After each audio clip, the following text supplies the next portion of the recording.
पहले ही वो मेंबर्स होने चाहिए जो कि 8 की टीम को पूरा कर सके। और तब हुएंग बॉस वाले गेट को बंद करने के लिए कहता है। अब तक हमने देखा जिनवू डंजन के सभी मॉन्स्टर्स को मारते हुए आगे बढ़ रहा होता है और उसके साथ साथ उसका लेवल भी बढ़ता जाता है। तब हम देखते हैं कि वो अपनी पूरी ताकत लगाकर उस डंजन के बॉस को हरा देता है और उस डंजन से बाहर आ जाता है। और तब बाहर आते ही उसे पता चलता है कि एक डंजन ब्रेक हो चुका है और उसके मैजिक बीस्ट बाहर आ गए हैं, पर सिर्फ डी रैंक बॉस ही बचा है। और तब वो एक ही वार से उसे मार देता है, पर किसी को भी उसके बारे में नहीं पता चलता। और अब आगे तब हम यहाँ देखते हैं जिनवू ने साइतामा का वर्कआउट प्लान यूज करके बहुत तगड़ी बॉडी बना ली होती है और सारी नर्सेस उसकी बॉडी को देखकर उससे इम्प्रेस हो चुकी होती है। तभी एक नर्स उसके रूम में चली जाती है जहाँ पर वो एक्सरसाइज कर रहा होता है। तब वो नर्स उसे बिना शर्ट के देखकर शर्मा जाती है और सोचती है, क्या इसकी मसल्स हमेशा से इतनी सॉलिड थी? क्या सच में इसके पास पहले भी इतनी अच्छी फिजी थी? तब जिनवू कहता है, आखिरकार आप मुझे क्या बताने आई हैं? आज आपका डिस्चार्ज होने का टाइम है, तो इसलिए मैं आपसे पूछने आई हूँ कि आपको कोई दिक्कत तो नहीं है?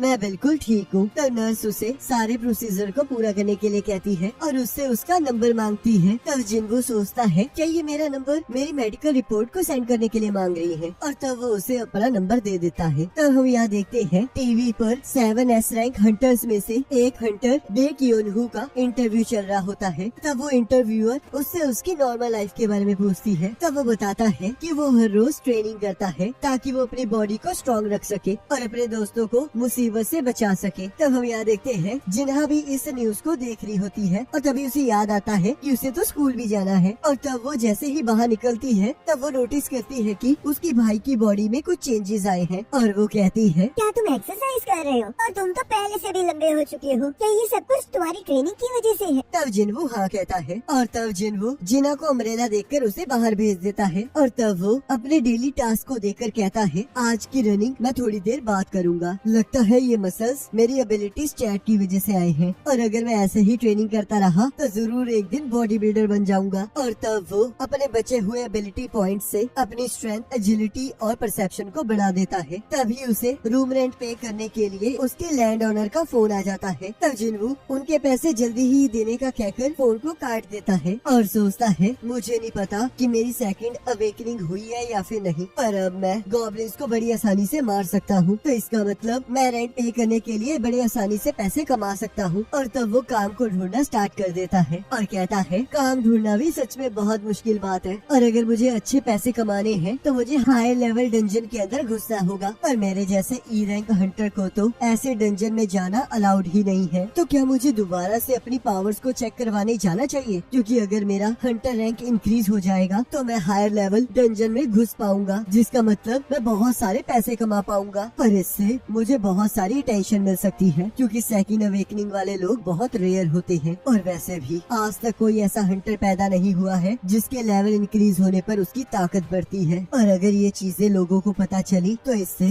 मेरी तरफ बहुत सारी अटेंशन इकट्ठी हो जाएगी और ये मीडिया पहले ही बहुत ज्यादा तंग करती है, तो इसलिए मुझे ऐसा नहीं करना चाहिए। और वैसे भी मेरे लिए ये अच्छा होगा कि मैं अभी के लिए अपनी पावर्स को छुपा कर रखूं और ये जान लूं कि आखिरकार ये ताकत है क्या। और तभी उसे एक मैसेज आता है और तब हम देखते हैं वो भागता हुआ एक बिल्डिंग के पास पहुंच जाता है जिससे कि उसके सारे डेली टास्क पूरे हो जाते हैं। और तब हम देखते हैं वहाँ पर एक टीम उसका इंतजार कर रही होती है जिसका लीडर हुआंग डॉनसुक होता है। तब उसका एक साथी जिनवू को देखकर कहता है, मैं तो इसे जानता हूँ, ये तो सारी ह्यूमैनिटी के सबसे ज्यादा कमजोर होने का टाइटल हासिल करके बैठा है। तब उसके बाकी टीम मेंबर्स हंसने लगते हैं। तब हुआंग कहता है, मुझे माफ कर देना, मेरे टीम मेंबर्स थोड़े रूड हैं। मुझे इससे कोई प्रॉब्लम नहीं है क्योंकि ये सच है कि मैं एक ई रैंक हंटर हूँ, तो क्या मैं तुम्हें ज्वाइन कर सकता हूँ? मुझे इससे कोई प्रॉब्लम नहीं है क्योंकि यहाँ पर तुम्हें सिर्फ नंबर्स को पूरा करने के लिए बुलाया गया है क्योंकि ये एक सी रैंक डंजन है और इसके अंदर जाने के लिए हमें कम से कम 8 लोगों की जरूरत है और उनमें से आधे लोग सी रैंक के होने चाहिए। और जैसे कि तुम इसमें लड़ाई नहीं लड़ने वाले तो तुम्हें लूट में से कोई भी हिस्सा नहीं मिलेगा और हम तुम्हें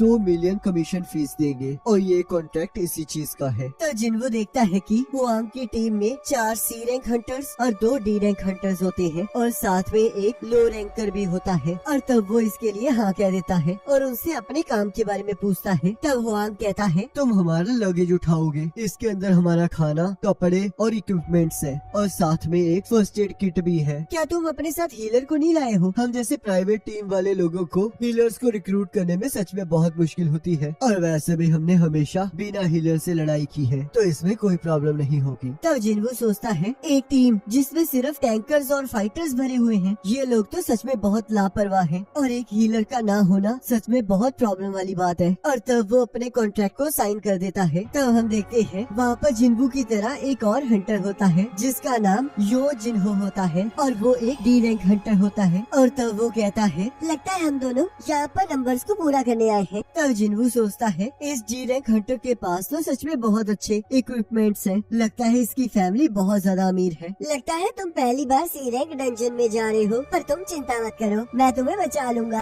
और तब वो लोग जाने के लिए तैयार हो जाते हैं। तब यो कहता है क्या ये बैग तुम्हारे लिए ज्यादा भारी तो नहीं है? तब जिन्हू मना करता है, और तब यो इधर उधर की बातें करने लगता है, और जिन्हू उसे इग्नोर कर रहा होता है। और तब वो टीम डंजन के गेट तक पहुंच जाती है। तब हुआंग का एक साथी कहता है क्या ये सच में एक सी रैंक डंजन है? तब हुआंग कहता है इन्वेस्टिगेटर्स ने इसे 2 बार चेक किया है, तो इसमें कोई शक नहीं है कि ये एक सी रैंक डंजन है। तब यो कहता है इसका गेट तो सच में बहुत ज्यादा बड़ा है, क्या हमें अंदर जाना चाहिए? तब जिन्हू कहता है इस गेट का साइज इम्पोर्टेंट नहीं है, असली प्रॉब्लम तो ये है कि इसके अंदर किस तरह का मैजिक है। और एसोसिएशन इसी चीज को मेजर करके बताती है कि इस डंजन का लेवल क्या है। बी रैंक और उसके ऊपर वाले डंजन्स को बड़ी बड़ी ऑर्गेनाइजेशंस हैंडल करती हैं, पर सी रैंक डंजन इतना डेंजरस नहीं होता, तो इसलिए इसे कोई भी हैंडल कर सकता है। तुम्हें तो सच में इसके बारे में बहुत कुछ पता है। मैं काफी टाइम से हंटर रहा हूँ, तो इसलिए मुझे इस बारे में पता है। और सोचता है पर मैं पहली बार सी रैंक डंजन के अंदर जा रहा हूँ। और तब वो लोग अंदर जाने लगते हैं, और तब यो अपनी तलवार निकाल कर कहता है चलो जिन्हू अंदर जाके लड़ते हैं। और तब वो लोग अंदर चले जाते हैं जहाँ बहुत ज्यादा अंधेरा होता है। और तब वो नोटिस करते हैं कि वहाँ पर कोई भी मैजिकल बीस्ट नहीं होता। तब जिन्हू सोचता है इस जगह से तो मुझे उस टेम्पल की याद आ गई। तब यो कहता है ये लुमिनेसेंट स्टोन क्या होता है? लुमिनेसेंट स्टोन्स चमकने वाले पत्थरों को कहते हैं, जो कि ऐसे गुफा जैसे दिखने वाले डंजन्स में आराम से मिल जाते हैं। और ये स्टोन वॉल्स और फ्लोर पर लगे होते हैं और लाइट को एमिट करके गुफा में रोशनी फैलाए रखते हैं। तो इसका मतलब मैजिक जेम्स मैजिक बीच से निकाले जाते हैं, और मैजिक क्रिस्टल्स डंजन में से कलेक्ट किए जाते हैं, और लुमिनेसेंट स्टोन्स गुफाओं में लाइट का काम करते हैं। ये तो सच में बहुत ज्यादा मुश्किल है। धीरे धीरे तुम सब कुछ सीख जाओगे। और तब हम देखते हैं वहाँ पर किसी को भी कुछ नहीं मिल रहा होता। तब यो कहता है क्या कोई ऐसा डंजन हो सकता है जिसके अंदर कोई मैजिकल बीच ही ना हो? तब जिन्हू उसे चुप रहने के लिए कहता है, और ध्यान से आवाजों को सुनते हुए सोचता है मैजिक बीस्ट यहीं पर है, बस वो खुद को शो नहीं कर रहे। और तब सभी लोगों को भी कोई आवाज सुनाई देती है। तब जिन्हू सोचता है इतने अंधेरे में ग्रुप की तरह भागना और उस तरफ जाना जहाँ पर लाइट है, ये तो सिर्फ इंसेक्ट टाइप मैजिक बीस्ट हो सकते हैं। और तब वो इसके बारे में सभी को बता देता है। और तब वो देखते हैं कि उनके आसपास बहुत सारे होल्स होते हैं, और उन्हें ये समझ नहीं आ रहा होता कि आखिरकार वो सारे इंसेक्ट्स उन पर हमला किस तरफ से करेंगे। तब जिन्हू को एहसास होता है कि वो सारे इंसेक्ट्स उनके ऊपर हैं, और वो सभी को इसके बारे में बता देता है। तब हम देखते हैं कि हुआंग अपने मैजिक से उन इंसेक्ट्स पर हमला कर देता है, और तब हुआंग सभी इंसेक्ट्स को अपनी तरफ बुलाने लगता है, और उसके बाकी साथी उन मॉन्स्टर्स को मारना शुरू कर देते हैं। तब जिन्हू सोचता है ये तो एक टॉन्टिंग स्किल है, ये सी रैंक हंटर्स तो सच में बहुत ज्यादा बढ़िया है। और तब हम देखते हैं वो लोग टीम में बहुत अच्छे से काम कर रहे होते हैं। और तब कुआन अपनी पावर को इकट्ठा करने लगता है और उन मॉन्स्टर्स पर हमला कर देता है, जिस वजह से हम देखते हैं वहाँ पर बहुत बड़ा धमाका हो जाता है। तब हुआंग बाकी लोगों को बाकी मॉन्स्टर्स पर हमला करने के लिए कहता है। तब जिन्हू सोचता है इनका टीम वर्क तो सच में बहुत कमाल का है, जिसका मतलब ये लोग बहुत अरसे से इकट्ठे काम कर रहे हैं। और क्योंकि इनके पास हीलर नहीं है, तो इनका लड़ाई का तरीका बहुत ज्यादा रफ है। और अगर मैं यो की बात करूँ तो इसके इक्विपमेंट्स इसकी कम पावर को कवर अप कर रहे हैं। सभी लोग सच में बहुत अच्छा कर रहे हैं, पर मुझे कुछ गड़बड़ लग रही है। और तब हम देखते हैं वो अपनी एक लात से एक मॉन्स्टर को मार देता है, और तब हम देखते हैं वो लोग सारे मॉन्स्टर्स को मार देते हैं। तब हम कहता है तो चलो फिर सभी मैजिक जेम्स को इकट्ठा कर लें और आपस में बांट लें। और तब हम देखते हैं सभी लोग इस काम में जुट जाते हैं। तब हम कहता है थैंक यू जिन्हू, अगर तुम ना होते तो हमें कभी पता ही नहीं चलता कि वो लोग हम पर कहां से अटैक करने वाले हैं। और आखिरकार तुम्हें इसके बारे में पता कैसे चला? तब जिन्हू कहता है ये तो बस मेरा अंदाजा था। तब कुआन हुआंग को अपने पास बुलाता है और कहता है जरा यहाँ देखिए, इन मॉन्स्टर्स को देखकर लग रहा है इनकी मौत किसी के काटने की वजह से हुई है। ये तभी हो सकता है जब मॉन्स्टर्स जगह के लिए एक दूसरे से लड़ते हो। अगर ऐसी बात है तो यहाँ पर एक स्ट्रॉन्ग मैजिक बीस्ट भी होगा। तो हम सोचता है तो इसका मतलब यहाँ पर एक ऐसा मॉइस्चर भी है जो कि इन सबसे ताकतवर है, तो इसका मतलब इसमें तो और भी ज्यादा मजा आने वाला है। तब यहाँ जिन्वू को कुछ अजीब लग रहा होता है और तब वो यो से कहता है तुम्हारी स्वॉर्ड और शील्ड थोड़ी महंगी है ना? तब यो हाँ कहता है। तब जिन्वू कहता है अगर ऐसी बात है तो अपना थोड़ा ध्यान रखना। और तब वो यहाँ देखती है कुछ लोग जिम में एक्सरसाइज कर रहे होते हैं और तभी वहाँ पर जमीन हिलने लगती है। तब एक पर्सन कहता है क्या ये किसी चीज के फटने की आवाज है? तब दूसरा पर्सन कहता है शांत रहो, ये चीज हमेशा ही होती रहती है, जरा ध्यान से देखो। इस ऑर्गेनाइजेशन का ऑनर ट्रेनिंग कर रहा है। और तब हम यहाँ देखते हैं योनहो ने एक दीवार में छेद कर दिया होता है और वो कहता है मेरा तो अभी वार्म अप भी नहीं हुआ है, तो इसलिए इसे जल्दी से साफ कर दो। तब यो कहता है ये डंजन तो सच में बहुत बड़ा है और हमें तो कोई मैजिकल बीस्ट भी नहीं मिले हैं और तुम कब से इन बैग्स को लेकर घूम रहे हो? क्या तुम ठीक हो ना? मैं बिल्कुल ठीक हूँ और वैसे भी मुझे बिना लड़े यहाँ पर पैसे मिल रहे हैं। और सोचता है ये डील कुछ ज्यादा ही अच्छी है। मुझे तो लगता है दाल में कुछ काला है। ये एक लड़ाई की टीम है पर फिर भी इनके पास कोई हीलर नहीं है। तब होंग कहता है ये कितनी अजीब बात है कि हमारे यहाँ तक आने तक हमें कोई भी अनइंजर्ड मैजिक बीस्ट नहीं मिला। तब क्यूआन कहता है बॉस यहाँ पर कहीं आसपास ही होना चाहिए। हमें जल्द से जल्द बॉस को ढूंढना होगा, नहीं तो गेट नहीं खुलेंगे। और तब वो लोग आगे बढ़ने लगते हैं और उन्हें रास्ते में बहुत सारे जाले दिखाई देते हैं और तभी वो अचानक से एक रूम में पहुंच जाते हैं जहाँ पर उन्हें बहुत सारे माना क्रिस्टल्स मिलते हैं। तब यहाँ होएंग सोचता है डोंगसू, मैंने तुम्हें पहले ही कहा था कि तुम हमेशा सही नहीं हो सकते हो। मैं वो बंदा नहीं रहा जो कि हमेशा अपने छोटे भाई की बात सुनता रहता था। अब मैं इन सभी मैजिक क्रिस्टल्स को यूज करके अपनी एक टीम बनाऊंगा।